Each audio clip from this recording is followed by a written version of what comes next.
Good morning. It's good to be here in Houston. And if you detect an accent, I just want to make it perfectly clear from the outset, I'm the only person in this room who does not have an accent. But I will do my best to understand you.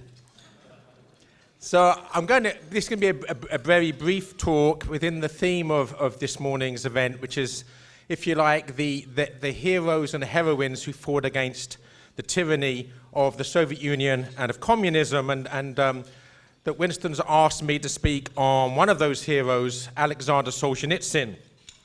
Back in 1998, I was honored to go out to his home just outside Moscow to interview him for the research for my book, one of the great most moments of my life. But I'd like this morning to give just a brief talk based upon an editorial that I wrote for the St. Austin Review, which is a magazine that I edit, as well as writing for the Imaginative Conservative. I edit a magazine called the St. Austin Review, and this was originally published as an editorial, and I think it's the right sort of length to keep things brief here. The other thing about it, the other reason I wanted to use this is because it's about Winston. Not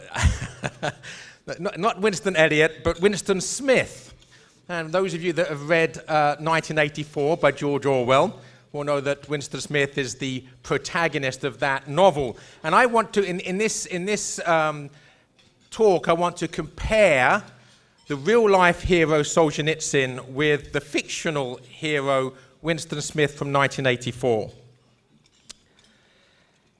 It is over a century since the forces of secular fundamentalism unleashed an anti-Christian pogrom on the people of Russia.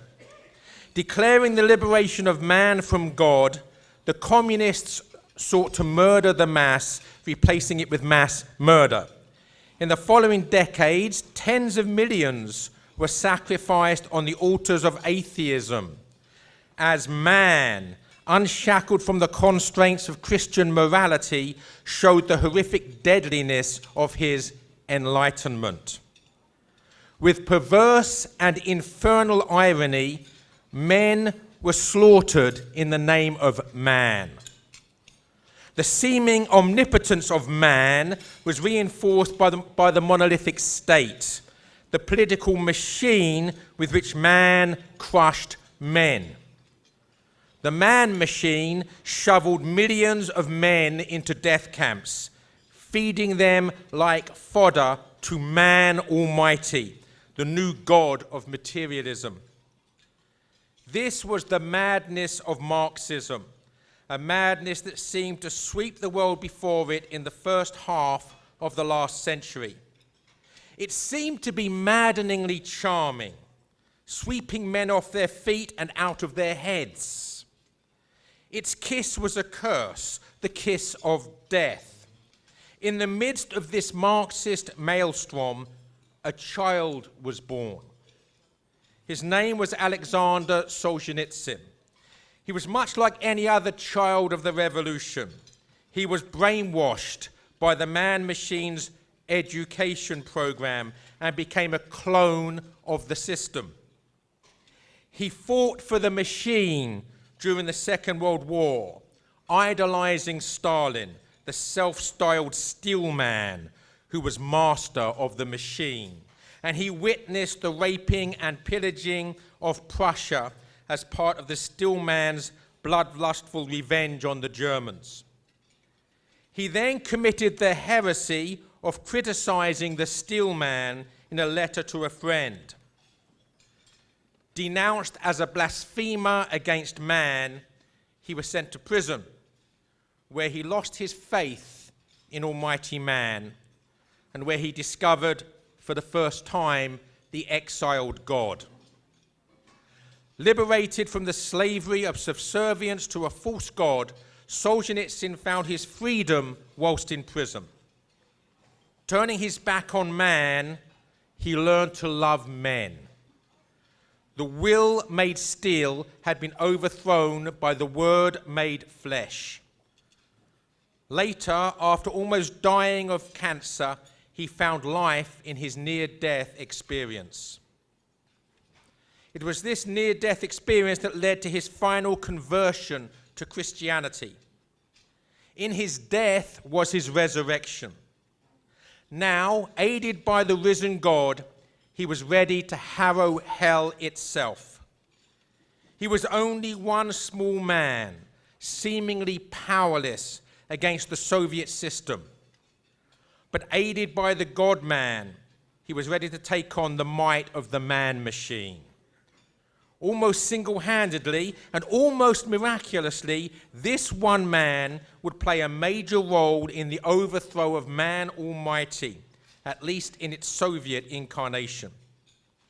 His devastating exposés of the horrors of communism in works such as One Day in the Life of Ivan Denisovich and the monumental Gulag Archipelago undermined the very faith foundations of Marxism. His books and the living example of his courageous resistance against the machine's efforts to crush him served as a beacon of light penetrating to the heart of the darkness. Today, after the machine has ground to a halt and after the statues of the still man have been ignominiously toppled, it is easy to forget the enormity of Solzhenitsyn's achievement. Quite simply, what he did was considered to be impossible. It was beyond belief that one man could defy the communist state and survive. It was even more unbelievable that he should not only survive, but that he should play a significant role in the state's downfall and that he should outlive the state itself. Solzhenitsyn's life and example flew in the face of the reality of the realists. The destiny of the small man who dared defy the man-machine was epitomized in the eyes of most pessimistic realists by the example of Winston Smith in George Orwell's novel 1984. Orwell's novel was published in 1948 when Solzhenitsyn was serving his sentence as a political prisoner of the Soviet regime. As such, the figure of Winston Smith can be seen as being not merely a figure of every man in his alienation from the man-machine, also known as Big Brother, but as an unwitting figure of Solzhenitsyn himself. According to the realistic view, Winston Smith would not only be crushed by the machine, he would also betray every ideal and everything he loved in abject surrender to the almighty state. The triumph of Big Brother was inevitable.